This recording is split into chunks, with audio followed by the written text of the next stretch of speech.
मेरे प्यारे दोस्तों, जय हिंद। एकेडमी फॉर एजुकेशन में आपका स्वागत है। हम लगातार सीधी बात नो बकवास में हम कुछ ऐसे टॉपिक की बात कर रहे हैं जो किसी भी एग्जामिनेशन के लिए इम्पोर्टेंट होता है, तो इसी के बारे में हम बात करेंगे। आज हम बात करेंगे वन लाइनर फैक्ट, जो बच्चों वाली क्लास होगी। ये छोटे छोटे बच्चे जो पढ़ते हैं उनके लिए क्लास है, ये बहुत इंपॉर्टेंट क्लास होगा, ये जानना भी जरूरी है। तो आज हम बात करेंगे सेना में कमीशन पदों की श्रेणियाँ। ये वन लाइनर क्लास होगी। और चलिए बात कर लेते हैं कि सेना में कमीशन पदों की श्रेणियाँ क्या है। तो हमारे वहाँ 3 सेनाएं हैं, थल सेना, नौसेना, वायुसेना। तो थल सेना का में जो सबसे उच्च पद होता है उसे जनरल कहा जाता है। नौसेना का सबसे उच्च जो पद होता है उसे एडमिरल कहा जाता है। और वायुसेना का सबसे उच्च पद जो होता है वो एयर चीफ मार्शल कहा जाता है। इसी प्रकार थल सेना में जनरल, उसके बाद लेफ्टिनेंट जनरल, मेजर जनरल, उसके बाद ब्रिगेडियर, उसके बाद कर्नल, उसके बाद लेफ्टिनेंट कर्नल, उसके बाद मेजर, उसके बाद कैप्टन, उसके बाद लेफ्टिनेंट कैप्टन। तो ये पूरा क्या है, एक सीरीज है कि कौन कितने नंबर पे आते हैं यह था। इसी प्रकार नौसेना में जो सबसे मुखिया होता है उसे एडमिरल कहा जाता है। उसके बाद कौन होते हैं, वाइस एडमिरल, उसके बाद rear admiral, commodore, captain, commander, lieutenant commander, lieutenant और सब लेफ्टिनेंट। इसी प्रकार वायुसेना में सबसे उच्च पद पर कौन होते हैं, एयर चीफ मार्शल, उसके बाद एयर मार्शल, उसके बाद एयर वाइस मार्शल। ये रैंक के हिसाब से होते हैं। Air commodore, group captain, wing commander, उसके बाद स्क्वाड्रन लीडर, फ्लाइट लेफ्टिनेंट और फ्लाइंग ऑफिसर। तो हमारे वहाँ 3 सेनाओं में जो अलग अलग कमीशन दिए गए हैं रैंक के हिसाब से, ये मैं बता दिया हूँ। चलिए बात कर लेते हैं भारतीय थल सेना के बारे में।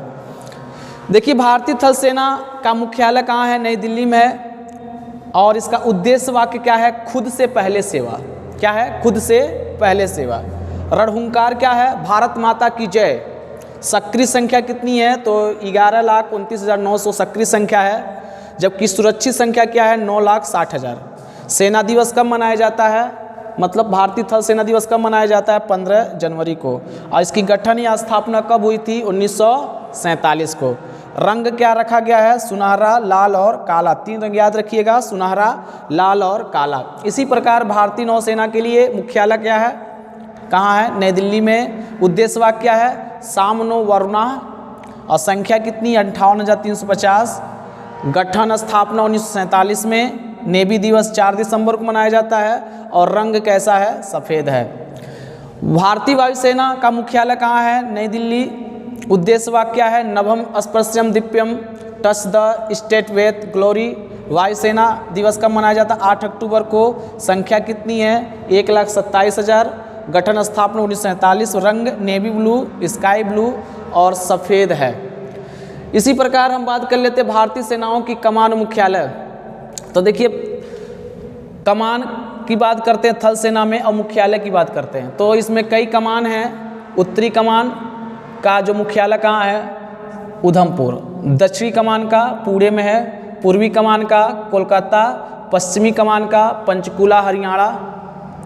मध्य कमान का लखनऊ में है। दक्षिणी पश्चिमी कमान का मुख्यालय कहाँ है, जयपुर। और ट्रेनिंग कमांड कहाँ पर है, मुख्यालय शिमला में है। इसी प्रकार हम वायुसेना की बात करते हैं। तो वायुसेना में भी कमान की बात और मुख्यालय की बात करते हैं। तो दक्षिणी कमान का मुख्यालय तिरुवनंतपुरम। पश्चिमी कमान का सुब्रतो पार्क नई दिल्ली। पूर्वी कमान शिलांग। दक्षिणी पश्चिमी कमान गांधीनगर। मध्य कमान इलाहाबाद। रख रखाव कमान नागपुर में है। और प्रशिक्षण कमान कहाँ है, बेंगलुरु में। और नौसेना में कमान क्या है, दक्षिणी कमान कहाँ है, कोच्चि। पूर्वी कमान नौसेना में विशाखापट्टनम। और पश्चिमी कमान मुंबई में है। तो इसमें 3 कमान है, बाकी सब है। देखिए, हम मिलते रहेंगे तो 1 बाय 1 क्या करेंगे, नौसेना, थल सेना और नौसेना, थल सेना और इसके बाद जितने भी फैक्ट हैं इसके बारे में हम बात करेंगे। और इसके अलावा सीडीएस की भी बात करेंगे। तो अभी आपका क्या था, वन लाइनर फैक्ट थे जो इम्पॉर्टेंट था। हम मिलते रहेंगे किसी अन्य क्लास में, तो इसके विस्तृत में बात करेंगे। चलिए, थैंक यू।